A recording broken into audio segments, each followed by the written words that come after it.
মাঠে উনি ছিলেন এবং আমাদের সাথে উনি হামলা মামলায় জর্জরিত হচ্ছিলেন।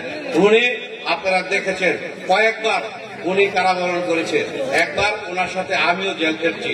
আমরা আমাদের গণতন্ত্রের মাতা দেশনেত্রী বেগম খালেদা জিয়া যখন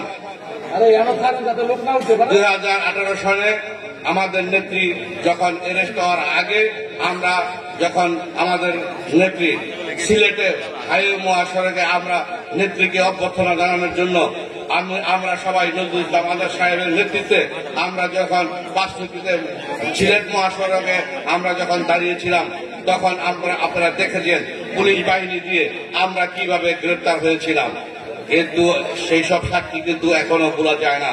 আপনারা দেখেছেন এই নজরুল ইসলাম আজাদ আপনারা আন্দোলন সংগ্রাম করেছে, আপনাদের সাথে ছিল।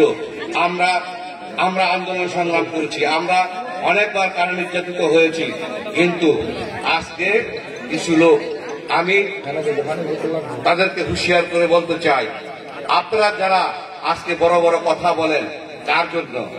আজকে নজরুল ইসলাম আজাদ সাহেবের জন্যই আপনারা বড় বড় কথা বলতে পারেন। আপনারা ওই সময় 2500 থানায় ছিলেন না, আপনারা তখন এসি রুমের ভিতরে ছিলেন। আজকে যখন দেখেছেন নজরুল ইসলাম আজাদ সাহেবের আজকে জনপ্রিয়তা, আপনারা আজকেই প্রমাণ করেন। আপনারা প্রত্যেকটা ইউনিয়নে আমরা বিএনপির প্রোগ্রাম করেছি, যুব দলের প্রোগ্রাম হয়েছে, স্বেচ্ছাসেবক দলের প্রোগ্রাম হয়েছে। প্রত্যেকটি প্রোগ্রামে আপনারা দেখেছেন জনগণের কিরকম দল নেমেছে।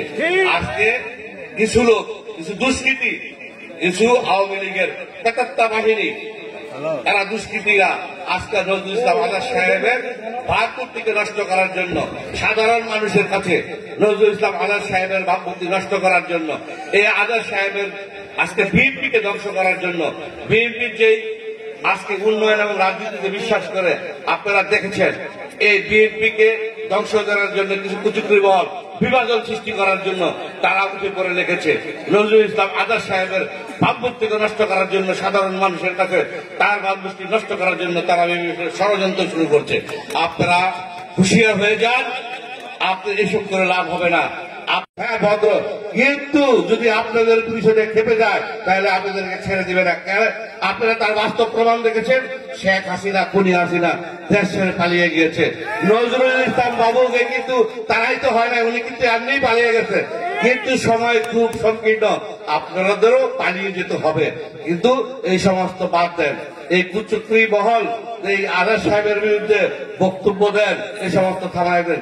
যদি আবার কোন এই বিএনপির বাইরে যারা আছে, যদি কোন আজাদ সাহেবের বিরুদ্ধে কোন মিথ্যাচার, মিথ্যা অভিযোগ, কোন বানোয়াট বক্তব্য দেন, তার বিরুদ্ধে আইনের ব্যবস্থা তো নিবই, আমরা তার বিরুদ্ধে দাঁত ভাঙা জবাব দেব ইনশাআল্লাহ। সংগ্রামী সাথী বন্ধুগণ, উন্নয়ন হবে ইনশাআল্লাহ। বিএনপি উন্নয়নের রাজনীতিতে বিশ্বাস করে। যদি নজরুল ইসলাম আজাদ সাহেব ক্ষমতায় আসে, উনি যদি এমপি হয়, আপনারা তা দেখতে পারবেন 2500 কি উন্নয়ন হয়।